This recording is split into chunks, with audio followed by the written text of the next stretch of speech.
बहुत समय पहले की बात है। एक बड़े और समृद्ध राज्य पर राजा विक्रम देव राज किया करते थे। उनकी 2 रानियां थी, रानी सुरभि और रानी मेघा। रानी सुरभि उनकी पहली पत्नी थी, जिनका रंग सांवला था, लेकिन उनका दिल सोने जैसा था। वो बुद्धिमान, सहनशील और प्रजावत्सला थी। दूसरी पत्नी रानी मेघा सुंदर थी। उनका चेहरा चांद की तरह दमकता था और उनकी सुंदरता दूर दूर तक प्रसिद्ध थी। किधर है मेरी रानी चंद्रिका? अभी तक मैंने अपनी रानी को देखा नहीं है। मुझे अपनी रानी सुभाना को देखने का बहुत मन कर रहा है और उससे मिलकर कुछ बातें करने का भी बहुत मन कर रहा है।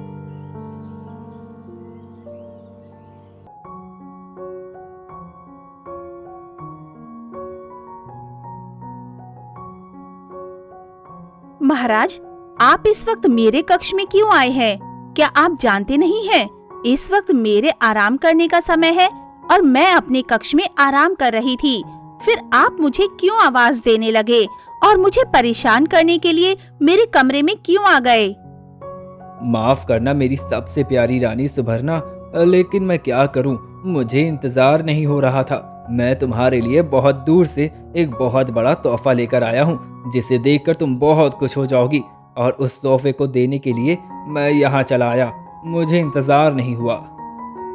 क्या आप मेरे लिए तोहफा लेकर आए हैं? जल्दी मुझे दिखाइए, मुझसे इंतजार नहीं हो रहा। थोड़ा सब्र करो। सुना, मैं तुम्हारे लिए तोहफा लेकर आया हूँ। यह देखो, तुम्हारे लिए यह तोहफा लेकर आया हूँ। अब तुम जल्दी से खोलकर मुझे से दिखाओ और यह बताओ कि यह तोहफा कैसा लगा तुम्हें। रानी मेघा उस तोहफे को ले लेती है और जब वो उसे खोलकर देखती है तो उसकी खुशी का ठिकाना नहीं होता, क्योंकि उस तोहफे में एक हीरे का हार होता है, जिसे देखकर रानी मेघा को बहुत खुशी होती है। कितना सुंदर हार है! आपका बहुत बहुत धन्यवाद महाराज। यह हार कितना भी सुंदर हो, लेकिन मेरी रानी मेघा से सुंदर नहीं हो सकता। महाराज, आपका तोहफा बहुत ज्यादा सुंदर और महंगा है, लेकिन इतने से में काम नहीं चलेगा। मुझे अपनी सुंदरता के लिए झुमके भी चाहिए। आपको मुझे झुमके भी देने होंगे। हाँ मेरी रानी, मैं तुम्हारे लिए आज ही झुमके भी लेकर आऊंगा।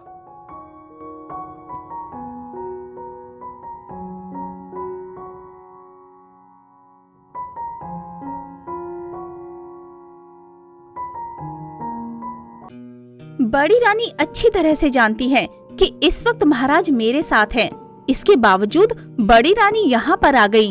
वो चाहती ही नहीं है कि हम दोनों साथ रहें और महाराज मुझे अच्छे अच्छे तोहफे दें। इसलिए वो जानबूझकर यहाँ पर आ गई है, ताकि महाराज मुझे कोई भी तोहफा ना दे सके और मेरे साथ ना रह सके। छोटी रानी, तुम ये क्या बोल रही हो? मैं यहाँ पर तुम्हारे और महाराज के बीच में नहीं आई हूँ। मैं तो बस महाराज से खाना खाने के लिए बोलने के लिए आई हूँ। महाराज के लिए मैंने खाना लगा दिया है और खाने का समय हो गया है। हाँ बड़ी रानी, मैं जो कुछ भी कह रही हूँ सच कह रही हूँ। आप मुझसे जलती हैं, इसलिए आप जानबूझकर मेरे कक्ष में आ जाती हैं। आप जानती हैं कि महाराज मुझे ज्यादा पसंद करते हैं। इस बात को लेकर आप मुझसे हमेशा जलती रहती हैं। छी छी छोटी रानी, तुम्हारी सोच इतनी गंदी है, ये मुझे आज पता चल रहा है। मैं तो कभी तुम्हारे बारे में ऐसा सोचती भी नहीं हूँ और तुम मेरे बारे में इतनी घटिया सोच रखती हो। छोटी रानी, मुझे तुमसे ये उम्मीद नहीं थी। देखा ना आपने महाराज, बड़ी रानी आपके सामने ही मुझे इतना कुछ सुना रही है। तो सोचिए, जब आप नहीं रहते हैं तो बड़ी रानी मेरे साथ क्या क्या नहीं करती है। बड़ी रानी, तुम्हारे इतना बड़ा साहस कि तुम मेरे सामने मेरी सबसे प्रिय रानी की बुराई कर रही हो। तुम्हारी इतनी हिम्मत! मैंने तुमसे कहा था ना कि अपना यह काला चेहरा लेकर मेरे सामने कभी मत आना। फिर तुम यहाँ क्यों आई हो? और रही बात मेरे खाने की, तो उसे यहाँ की दासियां बना देंगी। तुम उसके लिए परेशान मत हो। लेकिन महाराज, आप तो मेरे हाथों से बना भोजन ही खाते हैं। बड़ी रानी, आपको भोजन लेकर महाराज के पास आने की जरूरत नहीं है। और हाँ, अपना ये काला चेहरा दोबारा लेकर मत आइएगा। आपके लिए अच्छा यही होगा कि आप यहाँ से चली जाएं।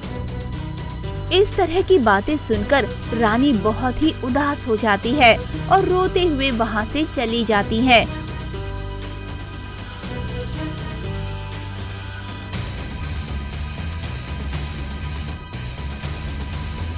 और खाने के टेबल पर बैठकर रोने लगती है और भगवान से कहती है, भगवान, आपने मुझे ऐसा रंग क्यों दिया?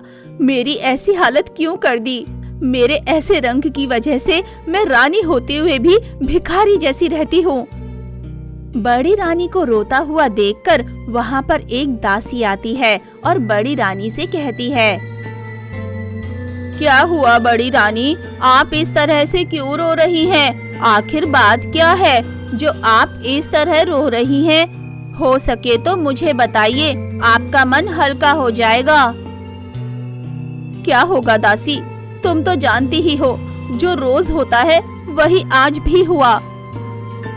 मैं समझ गई बड़ी रानी, छोटी रानी ने आपको आपके रंग को लेकर एक बार फिर से बातें सुनाई होंगी, इसलिए आप इस तरह से रो रही हैं। लेकिन आप देख लीजिएगा, एक ना एक दिन छोटी रानी का ये घमंड टूट जाएगा। छोटी रानी अपनी सुंदरता पर बहुत घमंड खाती है, उनका ये घमंड एक दिन टूट जाएगा और जिस दिन टूटेगा उस दिन उनके पास पछताने के अलावा और कोई दूसरा रास्ता नहीं होगा। नहीं दासी, तुम इस तरह की बातें मत करो। अगर कहीं छोटी रानी ने सुन लिया तो वो महाराज से कहकर तुम्हें इस महल से बाहर निकलवा देगी। बड़ी रानी, अगर छोटी रानी मेरी बातें सुन भी लेती हैं तो मुझे उनसे बिल्कुल भी डर नहीं लगता। अगर वो मुझे इस महल से निकलवा भी देंगी तो मैं बाहर जाकर अच्छी तरह रहूंगी, खुशी से रहूंगी। कम से कम उनके शासन पर तो नहीं रहूंगी। जब देखो वो तब मुझ पर हुक्म चलाती रहती हैं और अपने आप को पता नहीं क्या समझती हैं। इससे अच्छा है कि मैं इस महल से बाहर ही रहूं। महारानी, मैं आपसे भी यही कहती हूँ, आप इस महल को छोड़कर बाहर चली जाइए और वहाँ पर रहिए। कम से कम वहाँ पर आपकी कोई बेइज्जती तो नहीं करेगा, आप खुलकर रह पाएंगी। ये तुम कैसी बातें कर रही हो दासी? महाराज को छोड़कर मैं कहाँ जाऊंगी? मैं महाराज के बिना नहीं रह सकती और उनके बिना अपनी जिंदगी नहीं काट सकती। मुझसे ये सब नहीं हो पाएगा दासी। लेकिन बड़ी रानी, महाराज तो आपको बिल्कुल भी पसंद नहीं करते हैं, फिर आप उनके साथ क्यों रहना चाहती हैं? अगर मैं आपकी जगह होती तो कब का ये महल छोड़कर चली गई होती, इतना अपमान नहीं सहती। बड़ी रानी और दासी आपस में बातें कर ही रही होती हैं कि तभी वहाँ पर छोटी रानी आ जाती है और बड़ी रानी से कहती है, बड़ी रानी, मैंने आपसे कहा था ना कि आप अपना ये काला चेहरा लेकर दोबारा मेरे सामने मत आइएगा। इसके बावजूद आप अभी तक यहीं पर हैं, यहाँ से जाती क्यों नहीं है? छोटी रानी, आपको जो कुछ भी कहना है मुझे कहिए, मैं बर्दाश्त कर लूंगी। लेकिन आप अगर बड़ी रानी को कुछ भी गलत कहेंगी तो मैं बिल्कुल भी बर्दाश्त नहीं करूंगी। एक मामूली सी नौकरानी की इतनी हिम्मत कि वो मुझसे इस तरह की बातें करे। तुम्हारी इतनी हिम्मत बढ़ गई है कि एक दासी होकर मुझसे जुबान लड़ा रही हो। तुम्हें पता है ना कि मैं तुम्हें इसके लिए क्या सजा दे सकती हूँ। तुम्हारी औकात नहीं है मेरे सामने खड़े होने की और तुम मुझसे जुबान लड़ा रही हो। छोटी रानी, दासी की तरफ से मैं तुमसे माफी मांगती हूँ, उसे क्षमा कर दो, उसकी कोई गलती नहीं है। क्षमा तो मैं इस दासी को नहीं करूँगी और अगर आप चाहती हैं कि मैं इस दासी के साथ कुछ ना करूँ तो मैं आपको जो कहूँगी वो करना होगा। मेरे होते हुए बड़ी रानी आपका कोई भी काम नहीं करेंगी। मैं बड़ी रानी को ऐसा करने ही नहीं दूंगी। बोलो छोटी रानी, मुझे क्या करना होगा? तुम जो कहोगी मैं वो करने के लिए तैयार हूँ। ज्यादा कुछ नहीं बड़ी रानी, आपको बस मेरी सेवा करनी होगी। मेरे हाथ पैर में बहुत दर्द है तो उन्हें दबाना होगा और मेरे सिर की मालिश करनी होगी और बाकी सब तो आप जानती हैं कि दासियाँ क्या क्या करती हैं। बड़ी रानी, आपको छोटी रानी की बातें सुनने की जरूरत नहीं है और ना ही उनका कोई काम करने की जरूरत है। मैं अभी महाराज से इनकी शिकायत करती हूँ और इन्हें इस महल से बाहर निकलवा दूंगी। दासी, तुम्हारी इतनी हिम्मत कि तुम्हारे मन में जो आ रहा है तुम मुझसे वही बोले जा रही हो। मैं अभी तुम्हें तुम्हारी सही जगह दिखाती हूँ। मैं भी राजा के पास जाकर तुम दोनों की सच्चाई बताती हूँ कि तुम दोनों की इतनी हिम्मत बढ़ गई है कि एक दासी होकर मुझे महल से बाहर निकालने की धमकी दे रही हो। अभी मैं राजा से तुम दोनों की शिकायत करूंगी। इतना बोलकर छोटी रानी राजा के पास शिकायत करने के लिए चली जाती है।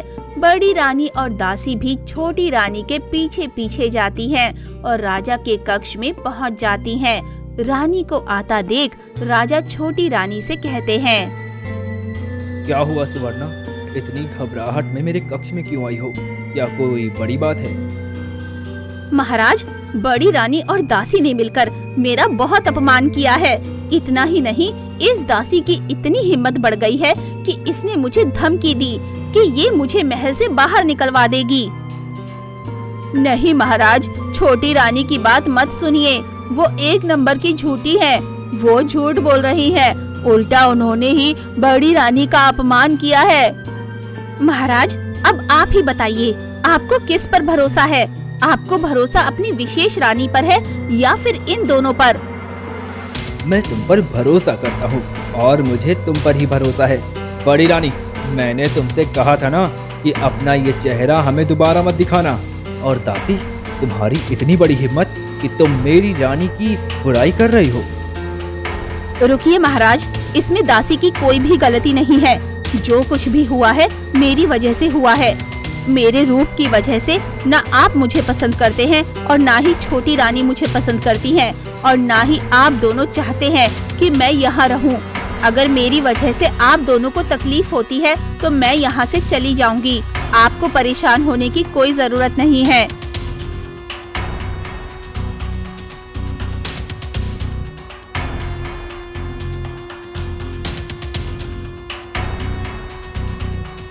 इतना बोलकर बड़ी रानी महल छोड़कर निकल जाती हैं और बहुत दूर जंगल की ओर चली जाती हैं। तभी सामने एक बहुत बड़ा तालाब होता है और रानी उस तालाब के पास जाती हैं और रोते हुए कहती हैं, हे भगवान, ये आपने मेरे साथ कैसा अन्याय किया है। आपने मुझे ऐसा रंग दिया है जिसे कोई भी पसंद नहीं करता। मैं एक रानी तो हूँ, लेकिन मेरी हालत एक भिखारी से भी गई गुजरी हो गई है। अब मेरे पास कुछ भी नहीं है। न रहने के लिए घर है, न खाने के लिए अनाज है। मेरे जीवन का अब कोई मतलब नहीं है। इसलिए मैं इस तालाब में कूदकर आज अपनी जान दे दूंगी। रानी सुरभि जैसे ही तालाब में छलांग लगाने को होती है, अचानक उस शांत जल में एक तेज उजाला फैलता है। एक झिलमिलाती रोशनी के बीच से एक सुंदर परी जल की सतह से बाहर आती है। उसका चेहरा चांद सा उज्जवल था और आंखों में करुणा। रानी सुरभि, परी ने मधुर स्वर में कहा, मैं तुम्हारा दुख जानती हूँ, पर जो राह तुम चुन रही हो वो तुम्हारी महानता के योग्य नहीं है। ये तालाब साधारण नहीं है, ये सच्चे दिल वालों की परीक्षा लेता है। रानी चौंकी और थोड़ा पीछे हट गई। परी मुस्कुराई और बोली, अगर तुम चाहो तो मैं तुम्हें सुंदर बना सकती हूँ, बिल्कुल वैसे जैसे लोग सुंदरता को समझते हैं। पर तुम्हें इस जल में डुबकी लगानी होगी और 3 बातों को सच्चे दिल से बोलना होगा। क्या बातें? रानी ने पूछा। परी बोली, मैं अपने आप से प्रेम करती हूँ। मैं दूसरों के दुख को समझ सकती हूँ। मैं बाहर नहीं, भीतर से सुंदर हूँ। रानी सुरभि ने गहरी सांस ली और जैसे ही उन्होंने तालाब में कदम रखा, एक शीतल ऊर्जा उनके शरीर में समा गई। उन्होंने 3 वाक्य बोले और जैसे ही तीसरा वाक्य पूरा हुआ, तालाब की जल धाराओं ने उन्हें चारों ओर से घेर लिया। जब वो बाहर आई तो उनकी त्वचा उज्जवल हो चुकी थी, चेहरा दमक रहा था और आंखों में आत्मविश्वास की चमक थी। वो अब न सिर्फ रूप से बल्कि व्यक्तित्व से भी अत्यंत सुंदर दिखाई दे रही थी। परी ने आशीर्वाद देते हुए कहा, ये सौंदर्य स्थायी नहीं है। यदि तुम्हारा हृदय बदल जाए, याद रखो, सुंदरता की असली परिभाषा वही है जो तुमने अभी अपने शब्दों में कही। अब रानी नई ऊर्जा के साथ अपने राज्य की ओर लौटी।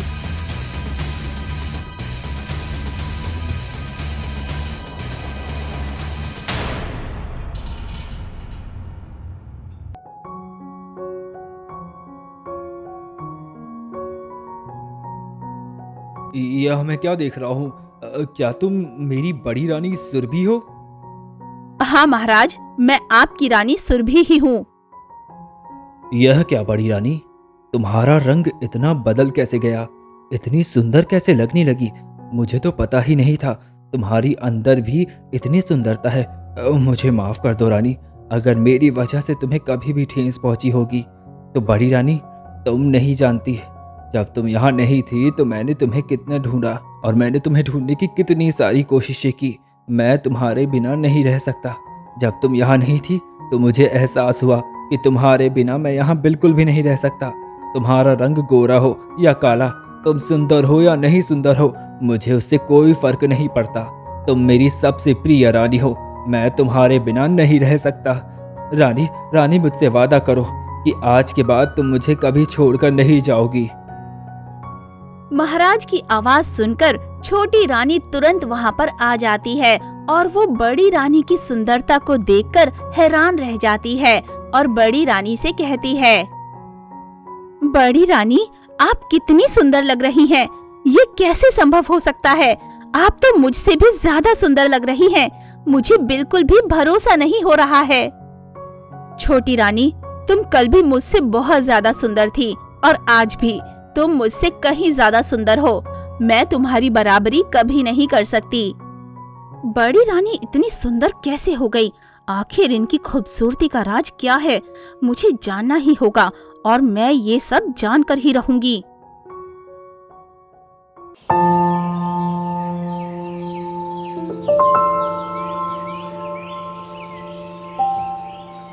एक दिन छोटी रानी बड़ी रानी के पास आती है और बड़ी रानी से कहती है, बड़ी रानी, मुझे अपनी गलतियों का एहसास हो गया है। मुझे ये एहसास हो गया है कि मैंने कितनी बड़ी गलती की थी। आपका अपमान करके मैं बहुत शर्मिंदा हूँ। बड़ी रानी, मुझे क्षमा कर दीजिए। छोटी रानी, मैंने तो तुम्हें कब का ही माफ कर दिया है। तुम क्यों परेशान हो रही हो? बताओ, तुम मेरे कमरे में क्यों आई हो? कोई काम है तुम्हें? अच्छा बड़ी रानी, आप मुझे सच सच बताइए कि आखिर आपके साथ इतना बड़ा चमत्कार कैसे हुआ? आप कैसे इतनी खूबसूरत बन गईं? छोटी रानी, ये सच घटना है कि मैं जब जंगल की ओर चली गई थी तो वहाँ पास में एक बहुत बड़ा तालाब है और वो तालाब एक जादुई तालाब है। मैंने जैसे ही उस तालाब में डुबकी लगाई, मेरा रंग अपने आप बदल गया और मैं इतनी खूबसूरत हो गई। बड़ी रानी जो कुछ भी कह रही हैं, सच कह रही हैं। वो जादुई तालाब के पास मैं भी जाऊंगी और डुबकी लगाऊंगी। मैं तो इतनी सुंदर पहले से ही हूँ। उस तालाब में डुबकी लगाने के बाद मैं बिल्कुल अप्सरा बन जाऊंगी। बड़ी रानी की बातें सुनने के बाद छोटी रानी तुरंत वहाँ से चली जाती है और वो महल के बाहर आ जाती है और उसी जंगल में चली जाती है जहाँ वो जादुई तालाब होता है। छोटी रानी उस जादुई तालाब के पास पहुँच जाती हैं और कहती हैं, हाँ, ये वही जादुई तालाब है। इसी तालाब में मैं भी डुबकी लगाऊंगी और मेरी इच्छा भी पूरी होगी। इतना बोलकर छोटी रानी उस जादुई तालाब में डुबकी लगा देती है और जैसे ही पानी से बाहर आती हैं, उनका रंग काला हो जाता है और वो अपना ये रूप देखकर हैरान हो जाती हैं। ये क्या? मैंने तो इच्छा मांगी थी कि मैं और भी ज्यादा सुंदर हो जाऊं। मैं तो बदसूरत हो गई। ये क्या हो रहा है? मुझे कुछ समझ नहीं आ रहा है। हाँ, अभी मुझे समझ में आ रहा है कि ये सब मेरे कर्मों का फल है। ये तालाब सबके कर्मों का हिसाब लेता है और मेरे कर्म इतने बुरे हैं कि मुझे ये सजा मिली। अब मैं क्या करूं? मैं अभी बड़ी रानी के पास जाऊंगी और उनसे माफी मांगूंगी। अब वही बता सकती हैं कि मैं पहले की तरह कैसे बनूं। इतना बोलकर छोटी रानी बड़ी रानी के पास जाती है और तुरंत बड़ी रानी से माफी मांगने लगती है। बड़ी रानी, मुझे माफ कर दीजिए। मैंने आज तक आपके ऊपर जो भी अत्याचार किए हैं, आपका जो भी अपमान किया है, भगवान ने मुझे उसकी सजा दी है। मुझे अपने रंग रूप पर बहुत ही घमंड था और इस वजह से मैंने आपका बहुत ही अपमान किया है। आज भगवान ने मुझे उसी की सजा दी है। मुझे माफ कर दीजिए। बड़ी रानी, जब तक आप मुझे माफ नहीं करेंगी, मैं यहाँ से नहीं जाऊंगी। छोटी रानी, मैं तो तुम्हें पहले ही माफ कर चुकी हूँ। अब तुम ये सब छोड़ो और मुझे ये बताओ कि तुम्हारे साथ ऐसा क्या हुआ जो तुम्हारी हालत ऐसी हो गई है। छोटी रानी बड़ी रानी को सारी बात बता देती है। छोटी रानी की बातें सुनने के बाद बड़ी रानी छोटी रानी से कहती है, छोटी रानी, तुम परेशान मत हो। मैं जानती हूँ कि तुम्हें अपनी गलतियों का एहसास हो गया है और इसके लिए मैंने तुम्हें क्षमा भी कर दिया है। तुम पहले की तरह हो जाओगी। मैं अच्छी तरह से जानती हूँ वो जादुई तालाब सिर्फ अच्छे लोगों की ही मदद करता है। तुम बस 3 बातों का ध्यान रखना: दूसरों के दुख में उनका साथ देना और किसी भी तरह का छल अपने मन में नहीं रखना और बाहरी सुंदरता नहीं बल्कि अंदर की सुंदरता को देखना। धीरे धीरे तुम्हारा रंग भी पहले की तरह हो जाएगा।